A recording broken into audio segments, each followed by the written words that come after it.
Bonjour,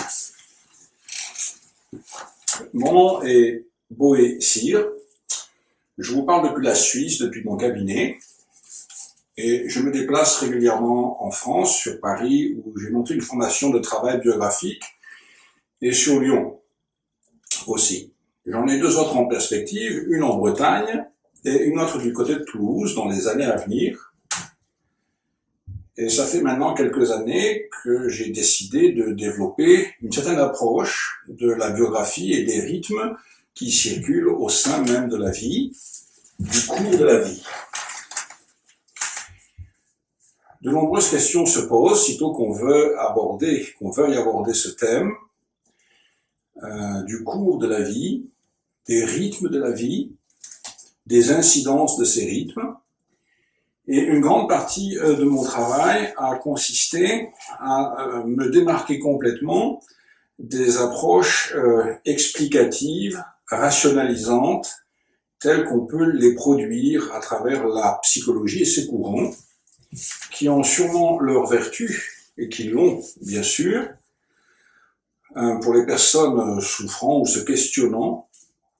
Mais la biographie ne s'adresse pas en priorité, je dirais, à l'homme qui s'interroge sur ses souffrances, même si elle aborde la dynamique de ses souffrances ou de ses joies. Elle veut surtout s'intéresser aux dynamiques du cours de la vie dans son entier. Et je dirais que le cours de la vie dans son entier démarre un petit peu avant la naissance, dans une expérience prénatale qui donne à vivre les grandes étapes, le projet de vie, le grand projet, et se poursuit tout au long de la vie jusque quelque temps après la mort, dans lequel nous sommes amenés à vivre une rétrospective de vie.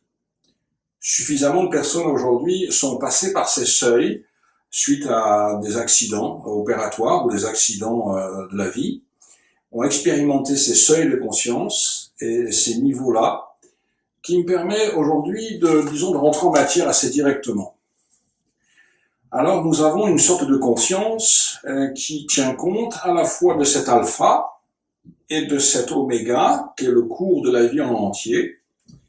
Et cet alpha et cet oméga tient l'ensemble de cette destinée que nous avons sur Terre dans une sorte de conscience qui n'est pas la rationalité de la tête. Que ce soit le cerveau gauche ou le cerveau droit, ce n'est pas à cet endroit qu'il y a cette conscience, qui est l'organe de cette conscience, qui tient compte de l'entièreté de la vie. Alors, je veux aussi poser une dynamique qui me paraît essentielle, c'est que jadis, dans les temps anciens, quand je voulais expérimenter le mystère de mon être, je vais emprunter ce mot-là pour l'instant, le mystère de mon être, j'étais amené à sortir du cours de la vie, dans lequel j'étais puissamment inséré par les forces du monde, pour pouvoir me rentrer dans le temple et y passer le restant de mes jours. Généralement, toutes sortes de procédés avaient lieu, dont une partie consistait à pouvoir justement rentrer dans ces expériences extrasensorielles ou hors du corps qui permettaient d'expérimenter l'être fondamental que j'ai, ou que je suis, ou que je pourrais être. Aujourd'hui, le cours de la vie lui-même est devenu un temple, c'est-à-dire qu'un temple organisé d'après les schémas même de l'initiation, de la grande initiation et de la petite initiation. La grande initiation me met en rapport avec le devenir du monde, et la petite initiation me met dans un rapport avec le mystère de moi-même. Ces deux choses-là se placent aujourd'hui dans les rythmes de la biographie, et le fait même que j'ai un destin et que ce destin a de l'importance, c'est-à-dire qu'il me mène dans une destination, à un but, de telle manière que ces buts, à un moment donné, me trouvent et me guident. Alors nous allons avoir à cet endroit des chocs, des expériences qui viennent en quelque sorte se collapser C'est-à-dire que nous avons d'un côté le courant du passé, qui est fait de notre histoire parentale, comment on est né, comment on a été éduqué, nos enseignants, les amis, les souffrances et les joies que nous avons eues. Tout ceci a une certaine validité jusqu'à un certain point de la vie. Jusqu'au moment où ce courant de la destination, c'est-à-dire des buts, vient rencontrer le courant du passé. C'est un courant qui fonctionne exactement à l'envers, qui vient depuis la porte de la mort, ou qui est considéré comme tel, et qui se dirige vers la porte de la naissance, alors que le courant du passé vient depuis la porte de la naissance et se dirige vers la porte de la mort. Alors, quand nous rentrons dans ces deux courants, nous sortons complètement de toute la psychologie freudienne, jungienne, ericksonienne, etc., parce que nous rentrons objectivement dans déjà une dynamique qui ne situe pas la causalité uniquement à partir du passé.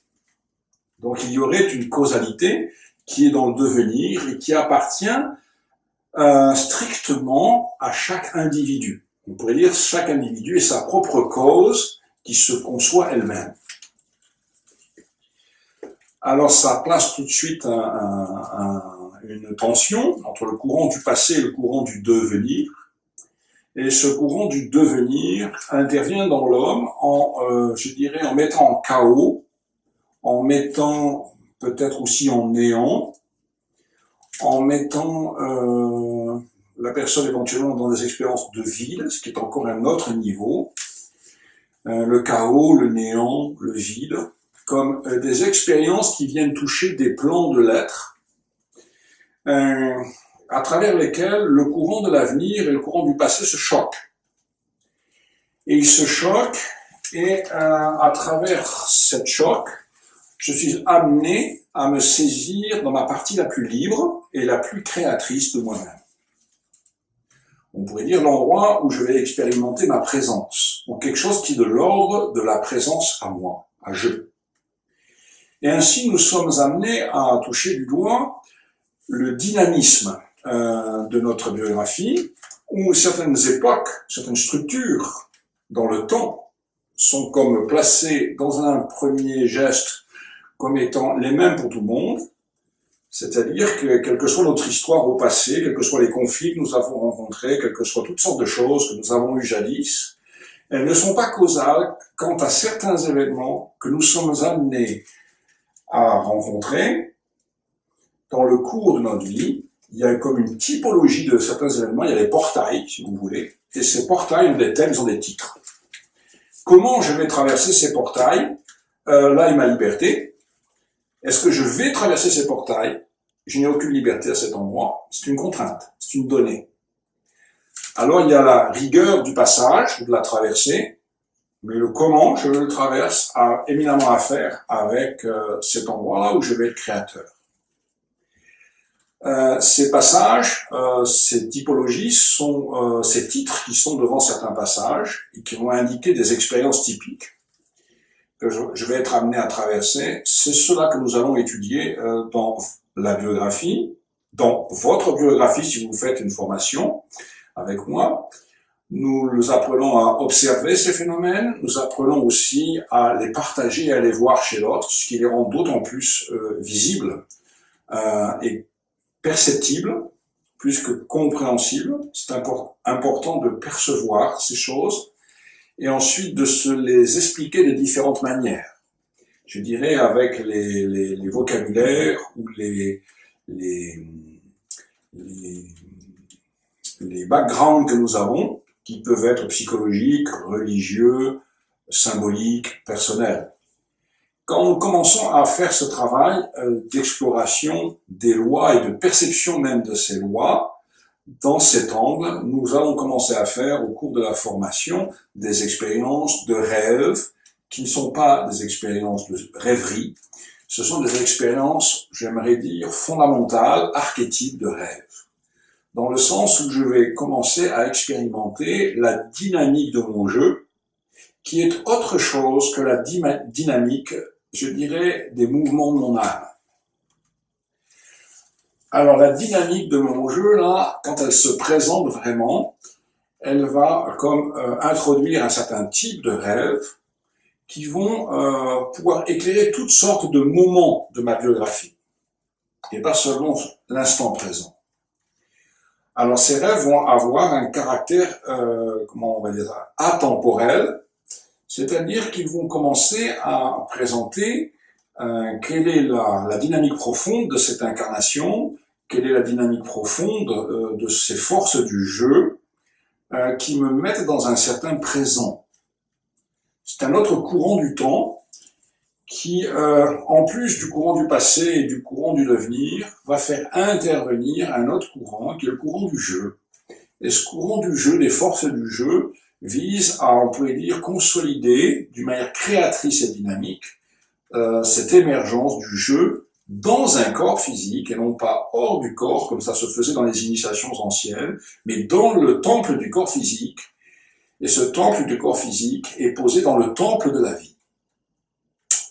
Alors là, je vais avoir le petit monde dans le grand monde, étudier le parcours de ma biographie dans le monde, c'est étudier les grands mystères, étudier comment ma conscience se place en moi, c'est les petits mystères. Donc les petits mystères dans les grands, la conscience de soi dans le cours même de sa biographie. Alors nous avons là une certaine possibilité de nous approcher autrement, d'ouvrir les questions, de les agrandir. Toute une partie du cheminement biographique consiste à ouvrir les questionnements de telle manière que notre âme puisse petit à petit, disons, sortir de son champ carré, de ses interdits, de ses horizons bornés, si j'ose dire, de ses limites, en quelque sorte. Alors, si nous regardons comme ça dans le cours de notre vie, bien des pensées vont changer, qui étaient inchangeables, bien des sentiments vont changer, et bien des situations vont changer qui semblaient inchangeables. Donc, je dirais que la biographie dépasse toutes les bornes rassurantes dans lesquelles nous cherchons éventuellement à nous comprendre, à nous analyser. C'est important de pouvoir aborder, surtout dans un pays de langue française, les choses de cet ordre sans passer par le symbolisme psychanalytique, sans passer par l'interprétation symbolique, sans passer par la spéculation intellectuelle, aussi intelligente soit-elle. C'est bien plus important de pouvoir rentrer dans les expériences de perception et de perception de dynamisme qui sont en cours. Un dynamisme a toujours affaire avec un processus, et un processus n'est pas l'explication de quelque chose. Le processus est plus grand que l'explication, et les processus, c'est important de pouvoir les attraper objectivement. C'est pour ça que nous faisons aussi dans cette formation, sur les thèmes qui sont abordés, des expériences à caractère artistique, dans lesquelles, à travers du modelage, de la peinture, du théâtre, et bien d'autres expériences qui sont proposées, eh bien nous sommes amenés à comme toucher du doigt ce qui se passe, ou ce qui peut se passer d'une manière processuelle, d'avoir un toucher intérieur de ces choses-là. Il s'agit d'ouvrir le goût à cela. C'est une formation qui peut s'adresser à tout un chacun, il n'y a besoin d'aucun niveau intellectuel, surtout même, je dirais, d'aucun niveau en psychologie. Vous pouvez être charpentier, maçon, femme à la maison, femme de ménage. Vous pouvez bien sûr avoir fait des études de psychologie, des études de chef d'entreprise, de management, de DRH. Tout ceci n'a pas beaucoup d'importance pour le chemin qui est à faire. Car il s'agit jamais que de se mettre en jeu dans cette situation et de se saisir intérieurement, et ça ne signifie pas s'expliquer ou formuler une explication savante. Il s'agit de se vivre autrement. Alors c'est un enjeu qui est là, Bien évidemment, il s'agit toujours aussi de pouvoir parler, qu'est-ce que j'entends là par les forces du jeu, qu'est-ce qu'on entend par les questions d'âme. Alors, nous sommes amenés bien évidemment à rentrer assez clairement dans toutes ces questions-là, et nous sommes amenés aussi à nous positionner, surtout en France, avec qu'est-ce que c'est que le courant freudien, qu'est-ce que c'est que le courant jungien. Il y en a bien d'autres, bien entendu, qui sont là. Pour le courant freudien, il y a toute une histoire de la construction de la théorie freudienne. La personnalité en tant que telle que nous l'abordons là, en tant que telle n'existe pas. On pourrait dire c'est une sorte de réaction des instincts, du ça, avec les données de la société, les ordres moraux de la société. La personnalité est une construction aléatoire. Si je vais maintenant me placer du côté de Jung, les expériences qu'a pu faire Jung et les éléments qui l'ont amené à ça, l'ont amené à vérifier qu'il existait un inconscient collectif et que cet inconscient collectif, il en était parlé à travers les grandes mythologies qui parcourent toute l'humanité. Et pour autant qu'on puisse en juger à travers certaines expériences, y compris les miennes, ces mythologies parlent aussi d'initiations qui avaient lieu hors du corps physique pour faire l'expérience de ces forces du jeu qui étaient parlées au travers de mythologies, c'est-à-dire de choses qui n'étaient pas accessibles sur le plan physique, si ce n'est à travers la mort ou l'initiation. Par exemple, le mythe d'Isis. Isis, on ne pouvait pas soulever son voile, il fallait mourir pour pouvoir soulever les 3 voiles d'Isis, c'est-à-dire faire l'expérience du jeu hors du corps, ou passer par l'initiation. Or, toute la mythologie jungienne repose en quelque sorte sur quelque chose qui était valable il y a 2000 ans, ou 3000 ans, c'est-à-dire comment au sein de ces réalités vivantes et archétypiques, le jeu pouvait s'expérimenter hors du corps physique. Or, une chose importante entre-temps est intervenue dans l'histoire de l'humanité, c'est que le jeu, les forces du jeu, ont trouvé un point d'appui dans la personnalité, rendant la personnalité, non pas comme quelque chose de vide, mais comme étant quelque chose qui a un fondement. On pourrait dire un fondement éternel. Alors, la personnalité n'est pas une illusion qu'il s'agissait de briser ou de casser, comme dans les cheminements hindous, mais au contraire qui acquiert une haute valeur individuelle. Alors c'est le mystère de l'initiation occidentale, c'est comment placer ces forces du jeu dans l'âme au sein d'une personnalité appelée à fleurir, à mûrir, à grandir. Ce développement n'est pas sans conséquence, ce point de vue.